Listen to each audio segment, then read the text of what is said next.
ఆ కృప కలిగిన దేవుణ్ణి, ఆ కృపామయుడైన దేవుణ్ణి, ఆ కరుణామయుడైన దేవుణ్ణి ఈ ఉదయకాల సమయంలో నీవు ఒక్కసారి ఆయన తలంచుకుంటే, ఒక్కసారి ఆయన కృపను జ్ఞాపకం చేసుకుంటే, దావీదు తన నిర్దోషత్వాన్ని దేవుని ఎదుట కనబరుచుకుంటున్నాడు. తన అంతరంగము దేవుని ఎదుట సాక్ష్యం పలుకుతుంది. నేను నీ కృపను ఆధారం చేసుకొని యథార్థవంతుడిగా, నిర్దోషవంతుడిగా నేను జీవిస్తున్నానయ్యా.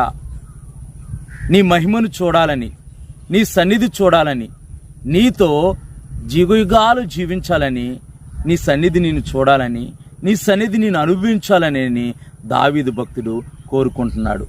మనం అనుకుంటాం, మనకున్న సమస్యలను బట్టి, మనకున్న ఇరుకులను బట్టి, మనకున్న అనేక రకాలైన శ్రమలను బట్టి దేవుడే మనకి శ్రమలను కలగజేశాడు, దేవుడే ఈ బాధను కలగజేశాడు, దేవుడే ఈ పరిస్థితి కలగజేశాడని మనం అనుకుంటాం. ఇజ్రాయేల్